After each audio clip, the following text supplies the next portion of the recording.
Cinema शौकीन सबका स्वागत करता है। आज हम बात करने वाले हैं मिस्टिक रिवर के बारे में। ये कहानी है एक पिता की जिसकी बेटी की हत्या हो जाती है और अब वो कैसे भी कातिल को ढूंढ के मारना चाहता है। कहानी की शुरुआत होती है और हमारे सामने बोस्टन शहर का दृश्य आता है और यहीं पर हम एक कॉलोनी में 3 बच्चों को खेलता हुआ देखते हैं जिनका नाम है जिमी, शॉन और डेव। फिर थोड़े समय के बाद ये लोग देखते हैं कि नया नया जमीन पे प्लास्टर हुआ है। तब जिमी अपनी बाकी 2 दोस्तों को कहता है कि हमें इस पे नाम लिखना चाहिए। तब तीनों वहां पर चले जाते हैं। पहले जिमी नाम लिखता है, फिर शॉन अपना नाम लिख देता है, लेकिन जैसे ही डेव अपना नाम लिखना शुरू करता है यहीं पर आकर के एक गाड़ी रुकती है जिसमें से एक आदमी बाहर आकर के कहता है कि वो पुलिस वाला है और ये तीनों जो कर रहे हैं वो बिल्कुल ही गलत है क्योंकि इस जगह पे पुलिस वालों का कब्जा है। और अब वो तीनों को बारी बारी से डांटने लगता है। फिर वो सबसे पूछता है कि कौन कहाँ पे रहता है। जिमी और शॉन बगल में ही रहते हैं लेकिन डेव यहाँ से बहुत दूर रहता है। जैसे ही आदमी इस बात को सुनता है डेव को गाड़ी में बैठने के लिए कहता है। फिर डेव समझ नहीं पाता कि वो क्या करे। इसी बीच वो आदमी धक्का दे करके उसे गाड़ी के अंदर बैठा लेता है।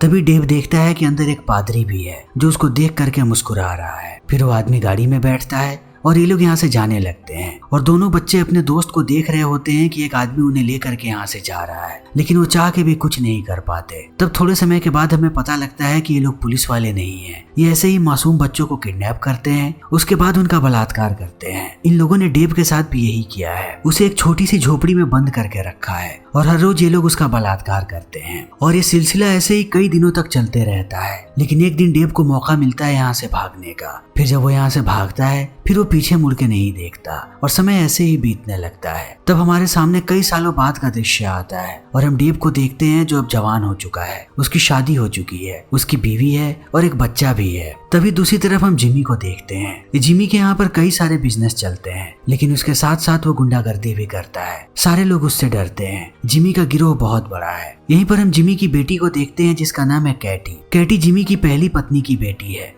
जिसकी अब मृत्यु हो चुकी है और अपनी पहली पत्नी के मृत्यु के बाद जिमी ने दूसरी शादी। उसकी दूसरी पत्नी का नाम है एनाबेथ जिससे उसकी 2 बेटियां और हैं। तभी हम शॉन को देखते हैं। शॉन अब एक पुलिस वाला बन चुका है। उसकी भी शादी हो गई है लेकिन अब उसकी पत्नी उसके साथ नहीं रहती। वो इसके बच्चे को लेकर के दूर चली गई है। जब भी शॉन कॉल करता है तब वो साइलेंट ही रहती है, कुछ भी नहीं बोलती। तभी हमारे सामने शनिवार का दृश्य आता है। तब हम कैटी को देखते हैं जो अपने पिता जिमी के पास जाती है और उसे बताती है कि आज रात वो अपने दोस्तों के साथ बाहर जा रही है जिसके लिए उसे अपने पिता की परमिशन चाहिए। तब जिमी भी हाँ कह देता है। लेकिन जब कैटी यहाँ से जा रही होती है तब वो अपने पिता को बड़े ध्यान से देखती है और कहती है कि वो उससे जल्दी ही मिले और चली आती है नीचे। लेकिन वो जैसे ही अपने गाड़ी में बैठती है हम यहाँ पर कैटी के बॉयफ्रेंड को देखते हैं जिसका नाम है रे। इन दोनों के रिश्ते के बारे में ज्यादा लोगों को नहीं पता लेकिन ये दोनों एक दूसरे से प्यार करते हैं। फिर ये बातें करने लगते हैं और रे कहता है कि हमारी प्लानिंग पुख्ता है, कल हम अपनी प्लानिंग को अंजाम दे रहे हैं। तब कैटी कहती है कि हाँ। तभी रात हो जाती है और रात में हम कैटी को देखते हैं एक बार में जो अपने दोस्तों के साथ आकर के डांस करने लगती है। तभी डेव देखता है कैटी को और पहचान जाता है कि कैटी बेटी है जिमी की। कैटी जब छोटी थी तब डेव ने उसे देखा था। यहाँ पर सारे लोग बात कर रहे होते हैं कैटी के बारे में। लेकिन अब जैसे ही रात होती है डेव अपने घर पहुंचता है लेकिन वो खून में लथपथ है। उसके हाथों पे चोट लगी है और उसके साथ साथ उसके पेट पर भी बहुत बड़ा जख्म है। तब उसकी पत्नी देख करके घबरा जाती है और कहती है कि तुम्हें ये चोट कैसे लगी। फिर डेव बताता है कि एक चोर मेरे पीछे लग गया था, वो मुझ पे हमला करना चाहता था लेकिन उससे पहले मैंने उस पे हमला कर दिया। मुझे अब बहुत ही ज्यादा डर लग रहा है, कहीं वो मर ना गया हो। मैं नहीं जानता कि अब वो कहाँ पे है। डेव बहुत ही ज्यादा डरा हुआ नजर आता है। तब उसकी पत्नी कहती है कि हमें हॉस्पिटल जाना चाहिए लेकिन डेव कहता है कि नहीं, मैं हॉस्पिटल नहीं जा सकता, मैं घर पे ही ठीक हो जाऊंगा। तब उसकी पत्नी भी मान जाती है। लेकिन जैसे ही सुबह होती है उसकी पत्नी पूरा का पूरा अखबार देखती है कि कहीं किसी की मरने की खबर तो नहीं है, लेकिन उसे कहीं कोई भी खबर नजर नहीं आती। तब वो भी सोच में पड़ जाती है कि अगर डेव ने उस आदमी को मारा है तो उसकी खबर क्यों नहीं आई। तभी हम शॉन को देखते हैं जिसे एक कॉल आता है। फिर 2 बच्चे उसे बताते हैं कि सड़क पे एक गाड़ी खड़ी है और हर तरफ यहाँ पर खून के धब्बे हैं। तब शॉन उस बच्चे का नाम पूछता है लेकिन बच्चा कुछ भी नहीं बताता। तब शॉन अपनी टीम के साथ यहाँ से निकल पड़ता है। इसी बीच हम जिमी को देखते हैं जो घर जाकर के देखता है तो उसे पता लगता है कि रात में कैटी घर पे नहीं आई और अभी तक उसका कुछ भी अता पता नहीं है। फिर वो दोस्त को अपने कॉल करता है बार में। तब उसका दोस्त बताता है कि कैटी रात में 1 बजे अपने दोस्तों के साथ बाहर निकल गई थी। तब जिमी और परेशान होने लगता है और पहुंचता है अपनी दुकान पे जहाँ पर जाकर के कैटी बैठा करती थी लेकिन कैटी उसे वहाँ पर भी नजर नहीं आती। इसी बीच यहाँ पर रे आता है अपने भाई के साथ। रे कैटी को ढूंढने आया है लेकिन जिमी रे को बिल्कुल भी पसंद नहीं करता। वो उसे जिस तरीके से देखता है, रे यहाँ से चला जाता है। तब जिमी जाता है चर्च में, जहाँ पर उसकी 2 बेटियां कम्युनियन का हिस्सा बनी है, जिन्हें देख करके वो बहुत खुश होता है। लेकिन अभी भी उसे कैटी के लिए बहुत ही ज्यादा चिंता हो रही है। तभी हम शॉन को देखते हैं जो पहुंचता है उस गाड़ी के पास, और हमें पता लगता है कि यह गाड़ी कैटी की है, लेकिन अंदर कैटी नहीं होती। तब शॉन सारी चीजों को देखता है। तब उसे पता लगता है कि किसी ने कैटी के कंधे में गोली मारी थी। फिर उसने गाड़ी रोका और वो जंगल की तरफ भाग गई। तब सारे पुलिस वाले जंगल की तरफ चले जाते हैं ढूंढने के लिए कैटी को।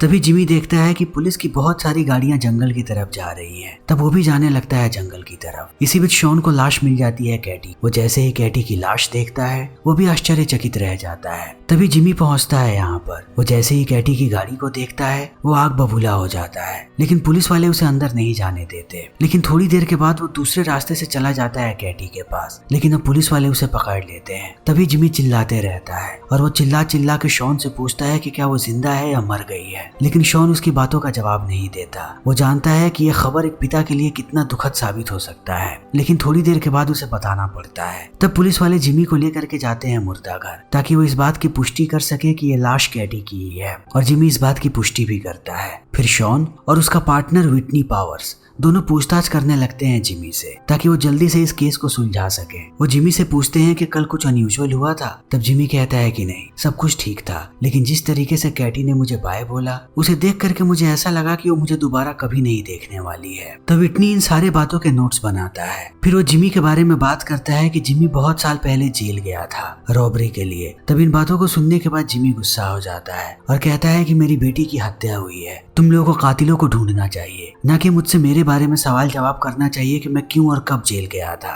इतना कहने के बाद वो यहाँ से चला जाता है। फिर सारे लोग सांत्वना देने के लिए आते हैं जिमी के घर पे। यहाँ पर डेव भी होता है और डेव की पत्नी सेलेस्टी भी। लेकिन सेलेस्टी बहुत ही ज्यादा दुखी है। वो अपने पति को शक भरी निगाहों से देखती है, क्योंकि रात ही कैटी का खून हुआ है और उसी समय डेव खून से लथपथ अपने घर आया था और सुबह न्यूज़पेपर में दूसरे किसी भी हत्या की खबर नहीं आई। इसीलिए सेलेस्टी को लगता है कि डेव ने ही मारा है कैटी को। तभी हम सारे पुलिस वालों को देखते हैं जो पुलिस चीफ को रिपोर्ट कर रहे होते हैं कि कैटी की गाड़ी से उन्हें बहुत सारे पेम्पलेट मिले हैं वेगस के एक होटल के, और ये उनके लिए सबूत हो सकता है। फिर इसी सिलसिले में वो जाते हैं एक महिला के घर पे, जिसका घर मौका वारदात के एकदम नजदीक पे है। उस महिला से पूछते हैं कि रात में क्या हुआ। तब वो बताती है कि वो जगी हुई थी, उसने गाड़ी की आवाज सुनी, फिर गाड़ी रुक गई और गाड़ी रुकने के बाद उसने हाय कहा, लेकिन उसी समय गोली चल गई। तब इन बातों को सुनने के बाद ये दोनों पुलिस वाले समझ जाते हैं कि जिसने भी कैटी को मारा है, कैटी उन्हें पहले से जानती थी। तब वो लोग जाते हैं कैटी के दोस्त के पास और उनसे पूछताछ करने लगते हैं कि कैटी कहाँ जाने वाली थी शहर छोड़ करके, क्योंकि हमें उसके गाड़ी में वेगस के पेम्पलेट मिले हैं। तब ये लोग बता देती हैं कि कैटी अपने बॉयफ्रेंड के साथ भागने वाली थी। हमेशा के लिए वो लोग लास वेगस जा रहे थे, वो लोग वहीं पे रहते। तब वो लोग पूछते हैं कि उसके बॉयफ्रेंड का नाम क्या है। फिर यहाँ पर इन्हें रे के बारे में पता लगता है। तभी हम जिमी को देखते हैं जो बैठा होता है बालकनी में। तब उसके पास डेव जाता है। तभी जिमी की नजर पड़ती है उसके हाथों पे। तब जिमी पूछता है कि तुम्हारे हाथों पे चोट कैसे लगी। फिर डेव कहता है कि दरवाजे में मेरा हाथ आ गया था। लेकिन जिमी इन बातों पे ध्यान नहीं देता।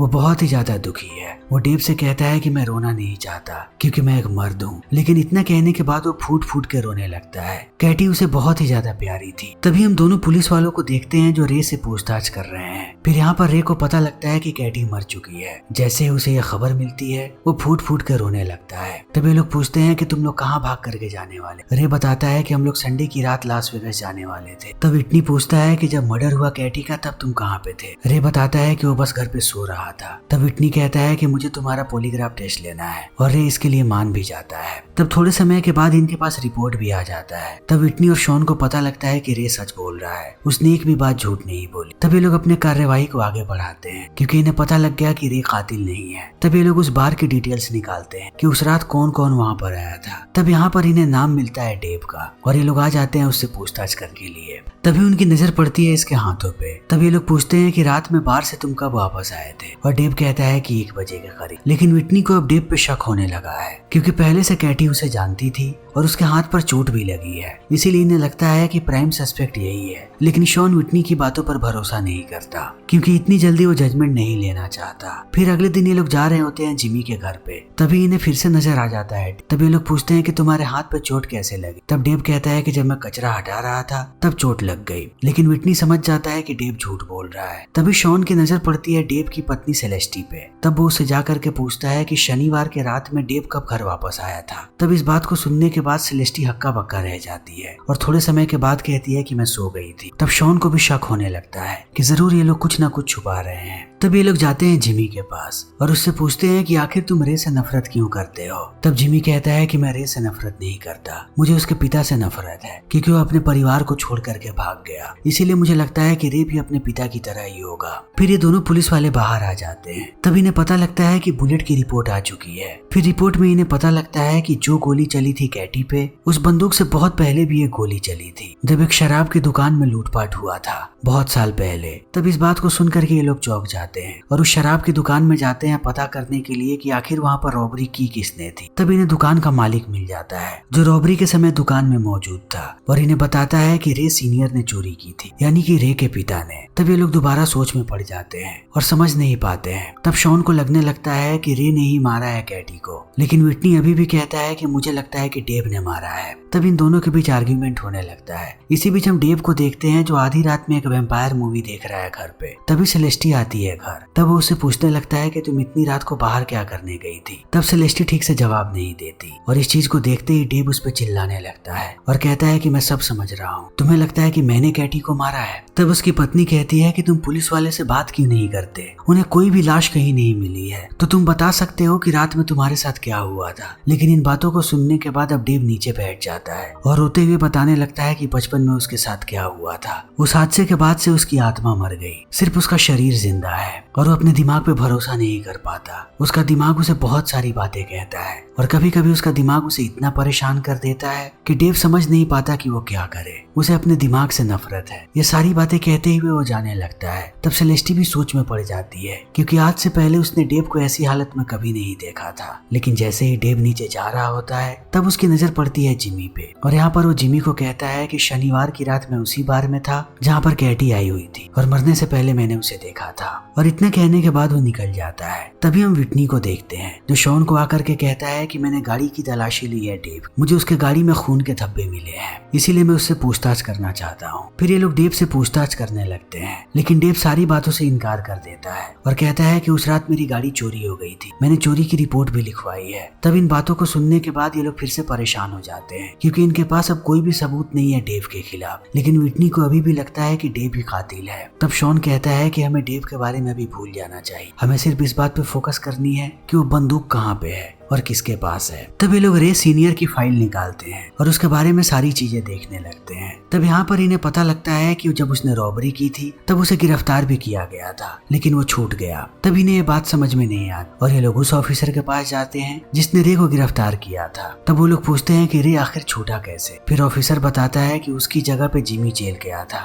क्योंकि रे ने जिमी को फंसा दिया और जिस दिन जिमी जेल से बाहर आया उसके बाद से रे गायब हो गया। आज तक रे किसी को कहीं भी नहीं मिला। तब इन बातों को सुनने के बाद ये लोग फिर से सोच में पड़ जाते हैं। तभी हम सेलेस्टी को देखते हैं जो जाती है जिमी के पास। वो बहुत ही ज्यादा परेशान है और वो बताती है कि डेव आजकल बहुत ही गलत हरकतें कर रहा है। तब जिमी कहता है कि आखिर हुआ क्या है। तब सेलेस्टी बताती है कि जिस रात कैटी का खून हुआ उस रात वो 3 बजे घर पे वापस आया, वो भी खून में लथपथ। फिर जब मैंने उससे पूछा कि ये खून किसका है तो उसने कहा कि रास्ते में उसे एक चोर मिल गया था, उसने उसे मार दिया। लेकिन अगले दिन जब मैंने अखबार पढ़ा तब कहीं पर भी मुझे किसी भी मर्डर की खबर नहीं मिली। तब इन बातों को सुनने के बाद जिमी सेलेस्टी से कहता है कि क्या तुम्हें लगता है कि उसने मेरी बेटी को मारा है। तब सेलेस्टी कहती है कि हाँ। तब जिमी आश्चर्यचकित रह जाता है। इसी बीच हम दोनों पुलिस वालों को देखते हैं जो रे को पकड़ करके लाए हैं और उसके पिता के बारे में पूछते हैं। तब रे कहता है कि एक रात मेरे पिता शराब पीने के लिए बाहर गए और तब से लौट के नहीं आए। फिर ये दोनों कहते हैं कि इसका मतलब है कि उसकी मृत्यु हो चुकी है। तब रे कहता है कि नहीं, वो अभी भी जिंदा है क्योंकि हर एक महीने वो $500 हमारे लिए भेजते रहते हैं। तब शॉन कहता है कि तुम्हारे पिता के पास एक बंदूक थी, उसी से कैटी की हत्या हुई है, मुझे बताओ कि वो बंदूक कहाँ पे है। तब रे कहता है कि मुझे किसी भी बंदूक के बारे में कुछ भी नहीं पता।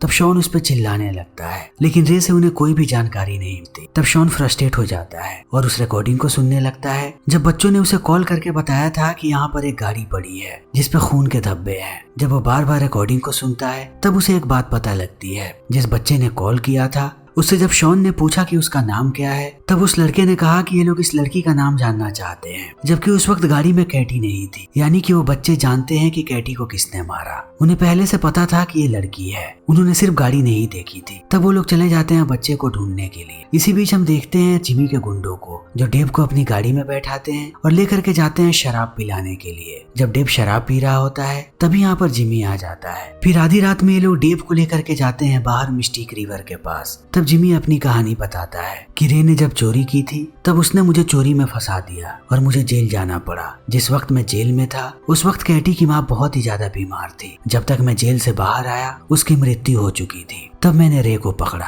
और ऐसे ही एक रात मैंने उसका खून किया और मारने के बाद उसे इसी नदी में फेंक दिया। तब इन बातों को सुनने के बाद डेव कहता है कि तुम्हें लगता है कि मैंने कैटी को मारा है? तब जिमी कहता है कि हाँ, वरना तुम्हारे ऊपर खून क्यों लगा होता उस रात? तब डेव कहता है कि उस रात जब मैं आ रहा था तब मैंने गाड़ी में एक आदमी को देखा जो एक बच्चे का बलात्कार करने की कोशिश कर रहा था। तब मुझे अपना बचपन याद आया और मैंने उस आदमी को मार दिया। फिर जिमी कहता है लेकिन पुलिस वालों को कोई भी लाश नहीं मिली। मुझसे झूठ बोलना बंद करो। अगर तुम मुझे सच्चाई बता दो कि तुमने कैटी को क्यों मारा तब मैं तुम्हें जिंदा छोड़ दूंगा। फिर इन बातों से डेव मुतासिर हो जाता है और कहता है कि मैंने ही कैटी को मारा है। तब जिमी पूछता है कि आखिर क्यों? तब डेव कहानियां बनाने लगता है कि जब मैंने कैटी को उस बार में देखा तब वो बहुत ही ज्यादा खुश थी। फिर मुझे याद आया कि मुझे ऐसा बचपन कभी भी नहीं मिला। जब मैं उस गाड़ी में बैठा तभी से मेरा बचपन खराब हो गया, लेकिन कैटी बहुत खुश थी। मैं हमेशा से वैसा ही बचपन चाहता था, इसीलिए मैंने उसे मार दिया। तब इन बातों को सुनते ही जिमी चाकू निकालता है और बार बार स्टैब करने लगता है डेव को। फिर डेव जैसे ही जमीन पे गिरता है जिमी सीधा उसके भेजे में गोली मारता है। तभी हम देखते हैं रे को, जो घर आते ही अपने पिता के बंदूक को ढूंढने लगता है। तब उसे एहसास होता है कि यहाँ से बंदूक गायब है और वो समझ जाता है कि उसके भाई ने ही मारा है कैटी को, क्योंकि वो नहीं चाहता था कि उसका भाई चला जाए कैटी के साथ यहाँ से हमेशा के लिए, क्योंकि सिर्फ रे ही है जो अपने छोटे भाई की देखभाल करता है। तभी यहाँ पर उसका छोटा भाई आ जाता है। तब रे उसे पीटने लगता है और कहता है कि इस बात को एडमिट करो कि तुमने कैटी को मारा है। फिर अपने भाई के साथ साथ वो अपने भाई के साथी को भी पीटता है, क्योंकि ये दोनों हमेशा ही साथ रहते हैं। ये भी इस मर्डर में मिला हुआ है। लेकिन जैसे ही उसका दोस्त मार खाता है वो बंदूक तान देता है रे पे,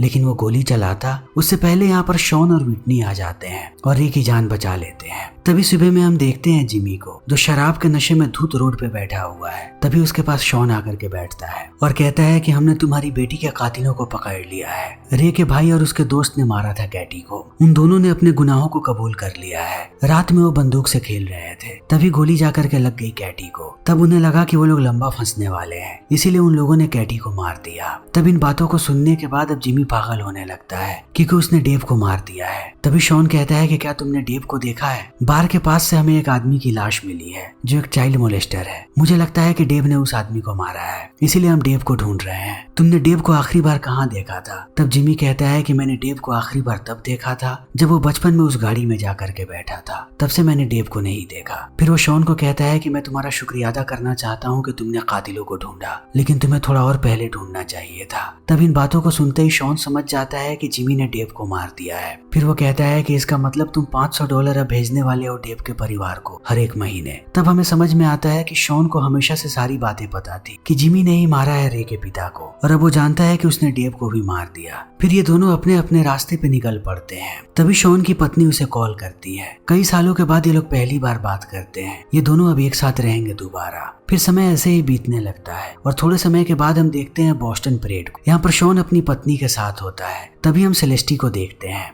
सेलेस्टी बहुत परेशान है। वो हर तरफ अपने बेटे को ढूंढ रही है, जो अब उससे बात नहीं करता, क्योंकि उसे लगता है कि उसकी माँ के कारण उसके पिता घर नहीं आते। तभी हम जिमी को देखते हैं उसकी पत्नी के साथ। वो उसे समझाती है कि जिमी को परेशान नहीं होना चाहिए। जिमी ने वही किया जो एक पिता करता। फिर जिमी बाहर आ जाता है। तब उसकी नजर पड़ती है शॉन पे और शॉन बंदूक का इशारा करता है जिमी की तरफ, यानी कि अब वो इस केस की तफ्तीश करने वाला है। वो जिमी का पीछा नहीं छोड़ेगा जब तक वो डेव के कातिल को ढूंढ ना ले। फिर इसी के साथ ये फिल्म यहीं पे खत्म हो जाती है। तो दोस्तों, हमारी आज की ये वीडियो यहीं पे खत्म होती है। अगर आपको हमारी ये वीडियो पसंद आई हो तो इसे लाइक करें, शेयर करें और चैनल को सब्सक्राइब करें। Thank you.